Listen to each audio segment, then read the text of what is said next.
we're going to look at how it's changed and how to make the most of it. And I'm going to keep it short to just 15 minutes, and then we'll have some time for questions at the end. We're going to talk about what to pin, creating them in bulk. I'll show you how we do it with just one image, creating 10 different pins. And we're going to talk about the best practices for scheduling them now.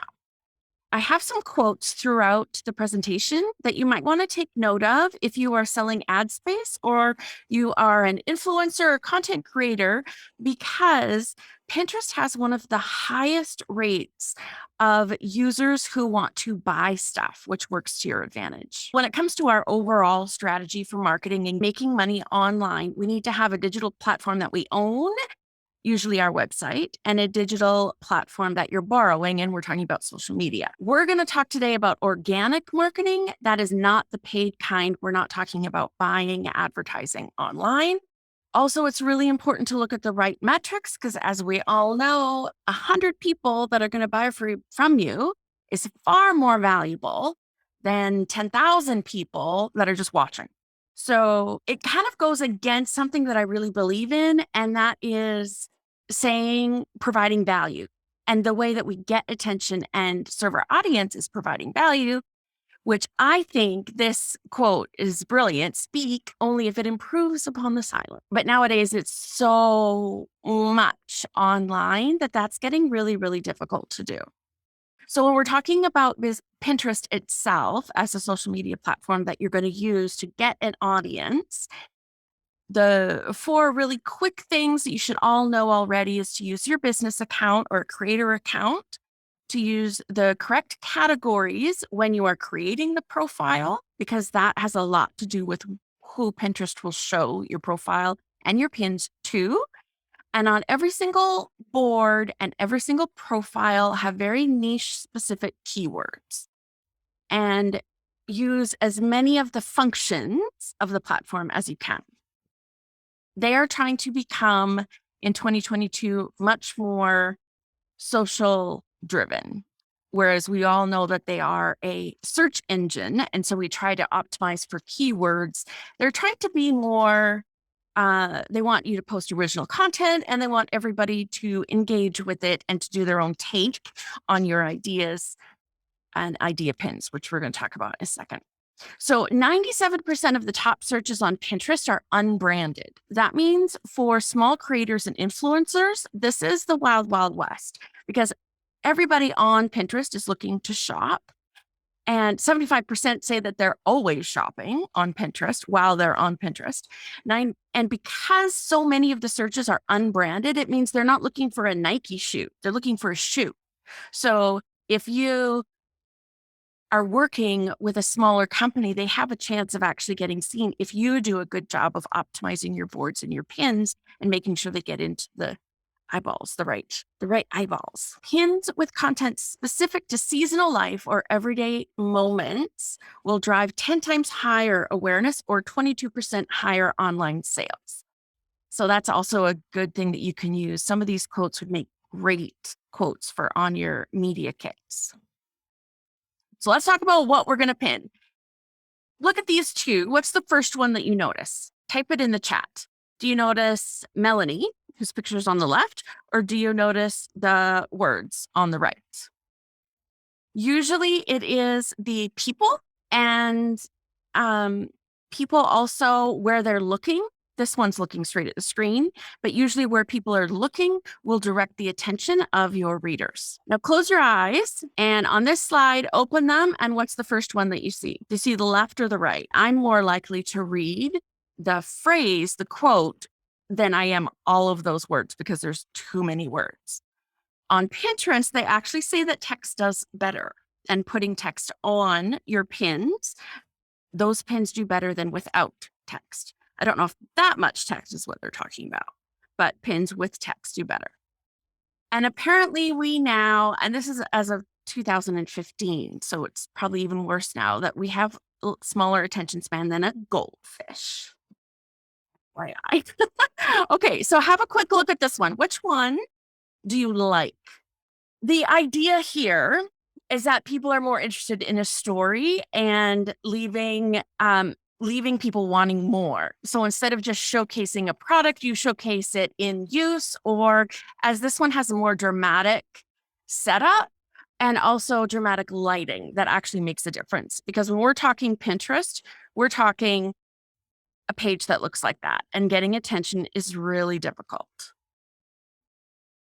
Which ones do you, out of curiosity, which ones do you notice on this? I'm just going to play one more time.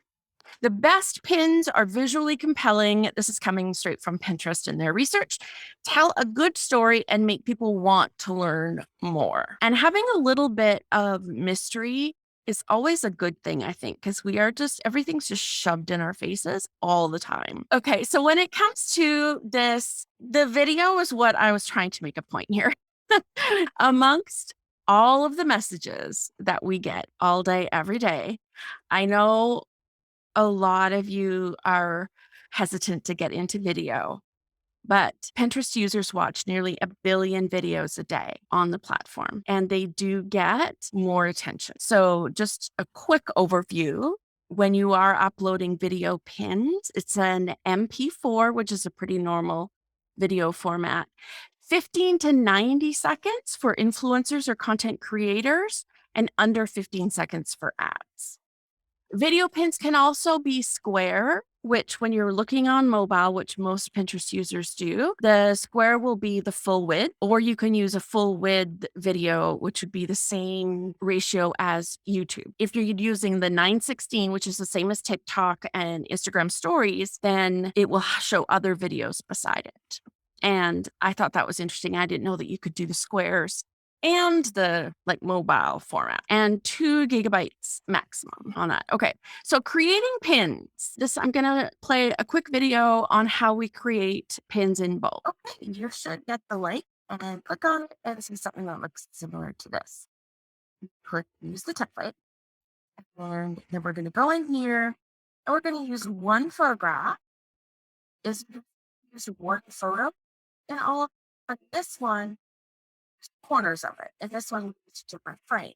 And all of them, they're all branded with our font and our colors, and so you brand them. Just a quick tutorial on how to do that. So we're going to go to the main one. We're going to click here, and we're going to change this color, our colors. This is our brand palette, and you can also add your headers and fonts. And what we're going to do is change this color. And down here, you'll see that it will say change all. And that will change all 10 pages. And that makes it a lot faster. And you could also change the font, whatever you prefer. These are mine that I've uploaded, so they're here. And the same thing applies here. At the bottom, if I change one headline font, it will change them all. So you can do that all at once, which makes it. Now, do not leave it to saying yoursite.com. It looks small on, but once you get on Pinterest, do that so it should change every single one. Most of them here are just words. You want to remove this, then add an icon or a small watermark for your business. This is the photo that we're using. Now, let's say this photo is on 3 pins, so I really don't want it. But if I go like that, it's a different photo now because I'm only showing this one little corner. So the photo bigger and then move it around. Now it's just one flower bud instead of this whole arrangement. That is how you make one image look like several. And how we change the title is we're going to go here, the categories. So this might be new on the blog and then the title. And then over here, we'll put this is the blog post and it's helpful blog tips. So we'll just put category name here. And if it's a recipe, you might put the recipe title. Then you might put a list of how to and 3 bed meals or whatever you're going to put there. And there's the spot logo. 10 off from one blog post is use category title, use the first sentence in the blog. That's what we'll go off in the title. We'll also summarize the title and then add other words down on the blog, perfect recipe stuff, or a recipe, recipe what, like category, tag, whatever makes it interesting. The point is, every single one of these has to look different. And when you go and look at all 10 of them together, one is full with a screen cover.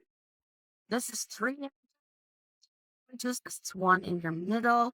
This is a bud. This is the background. This is the background. This is the background. But they look very different. This is dark on an angle. This one is right in the middle with the headline. This one full. This is the headline on top and bottom, so it's kind of framed. This is full, but it has the complete different colors overlay. And then these two, we did summaries of the articles. So if you don't have a checklist, just add another pin that's something like this. Or the other thing that you could do with your images to see this is make it really big and then take little screenshots of it. So this is about the leaf. And this one will be about flower bud like that. And I'm sure you can also see that's one bird facing this way. You can also flip that image so it's upside down the other way. So it's facing the other way. And now that's a different image. So there's different ways to play it.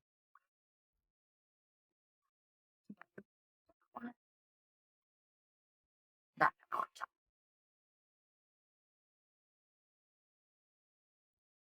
the last thing we're going to talk about today is how to schedule them.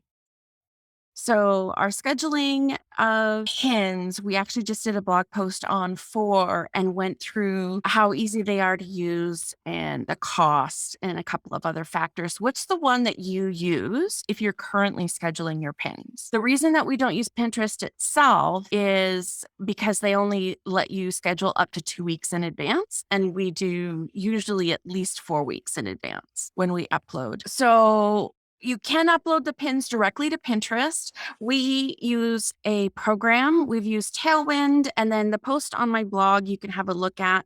The link is on the notes. If you want to review the 4 that we looked at, right now we're using Loomly because of the cost, and also it does play nice with Pinterest. So you have to use one that Pinterest actually approves of so that they don't penalize you for not using the app itself. So the minimum number of pins that Pinterest suggests is 5 per day. So this is why for one post, we create 10 pins, and then each pin is linked to that same blog post. So we only put that pin every 3rd day. So it only goes out twice a week because it's pointing to the same blog post. They're different pictures, which Pinterest wants. Fresh pins is what they're looking for now, and not repinning. So we don't repin content, and we don't use other people's content. We don't loop content anymore, like how we used to just reuse old pins and keep them fresh at the top of the profile. That's a no-no now. It's seen as spammy, which I think it always was spammy, but for some reason they didn't mind it before. Now they do. So now we have to create brand new pins. So that's why the tutorial on how to do 10 pins from one post, and then just attach them to a blog post, but you don't want to flood 10 links to the same blog post on one day. So we do no more than 2 pins to that blog post every week. And then each pin will go to whatever the most relevant board is. And so that might mean it's one board, 2 pins on the same board, but the pins are different, right? The only thing that's the same is that they link to the blog post. So when you pick a scheduler and you bring all of these pins up into your schedule them no more than every other day Pinterest says is okay. We do only twice a week for the same link, the link going back to the blog post. Now you can also link to LTK. You can link to affiliate links, so you can take them directly to your Amazon store if you like. When you are uploading them, there's a couple of things you need to do. And we're talking about the link. Do not link to blog11, because that's just linking to something that then links to your website, and you're not getting the page view that you could be getting. So link only, like be strategic with your links. Make sure that you are getting what you want. If you're there for brand awareness, then don't link anywhere. Have them stay on your profile and keep looking at pins and idea pins and videos.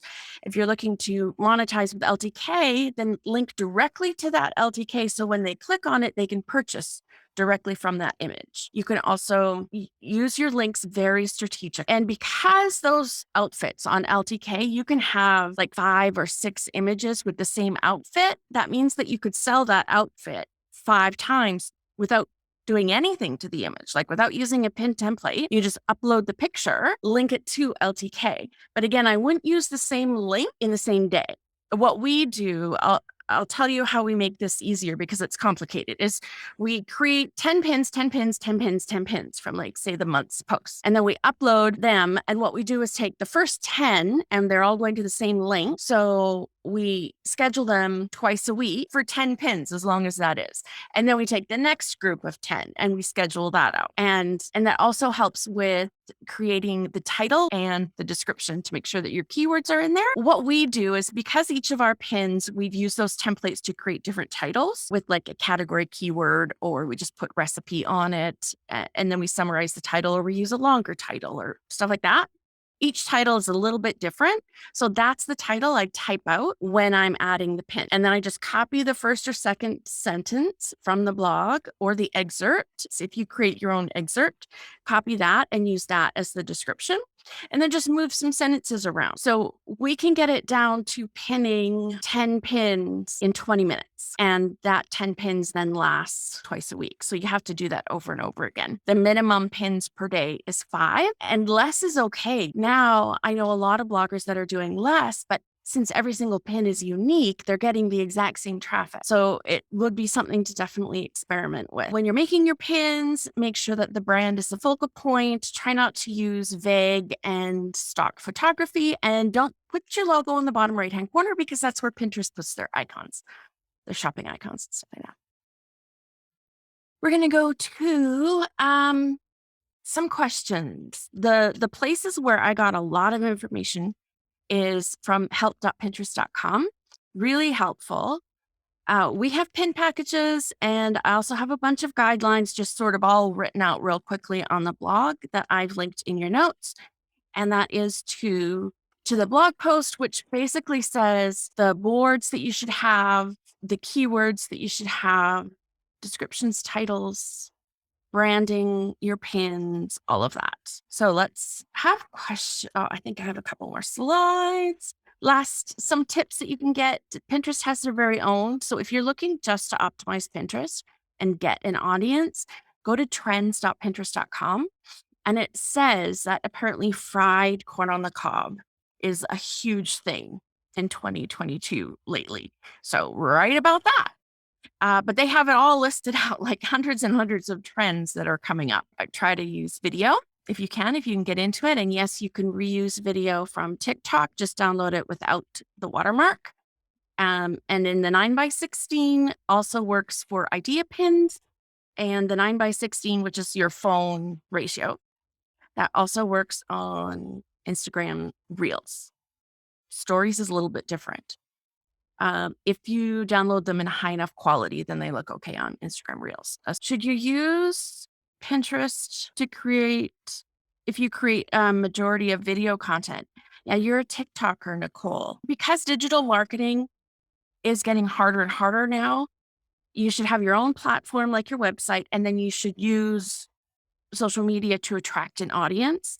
And if your audience, I think you should have the profile reserved on as many as you possibly can, but then use 1 or 2 and focus on it until you're really good at it. So you might as well, in your case, just upload your TikToks, the ones that would be applicable to like an idea pin, and just upload them to Pinterest, as these are some ideas on your wedding planning, and have a couple of different boards there, because it would be so simple and fast, and you don't have to create extra content for that. You could just reuse it until you're at a point where you actually want to focus on Pinterest, and then you could go all in. I hope that answers your question. The right photos and the size for Pinterest. Sizing of images is always a thing everybody struggles with.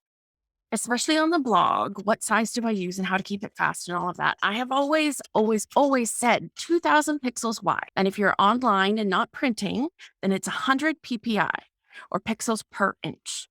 And that's the resolution if you're using like a fancy program like Photoshop or something. If you download for the web on some less fancier like Canva or whatever, I think they call it the medium resolution or the web resolution. It's just your standard. And that will look great on any computer monitor. So that's 100 PPI, 2000 pixels wide. And if you have a WordPress theme, it should automatically crop it to size. The only thing that it can't do is change the ratio.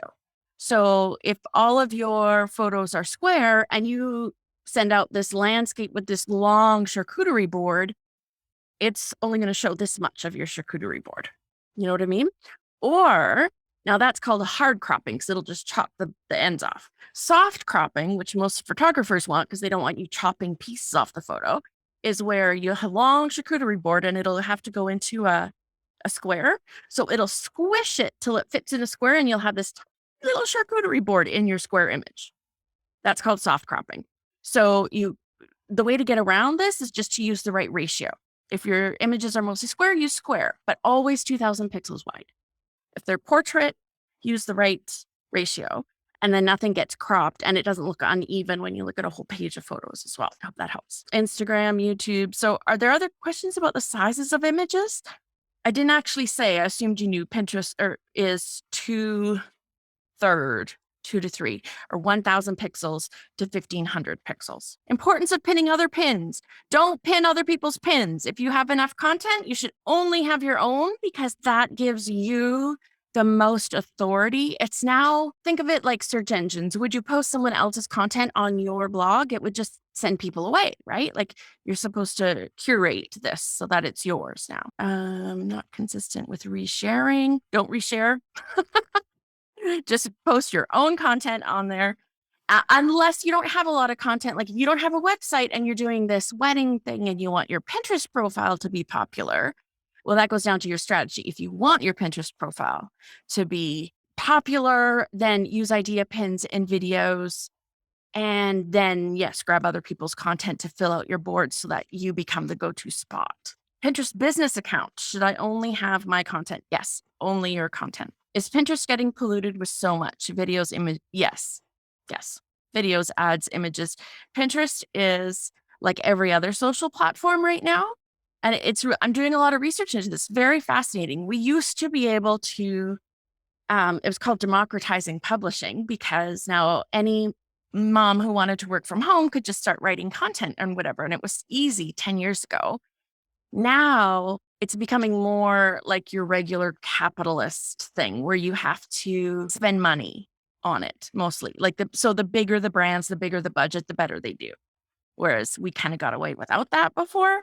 So now what most people are saying is niche down. The big companies are focusing on all the people. You focus on the little target sample of people who really identify with you. There'll always be a market for that. There's always a market for the little corner store in my town of not very big, and there's a little Mexican store that does really, really well. And they have, 10 products or something like that. But it's so niche that you want to go there if you're looking for that product.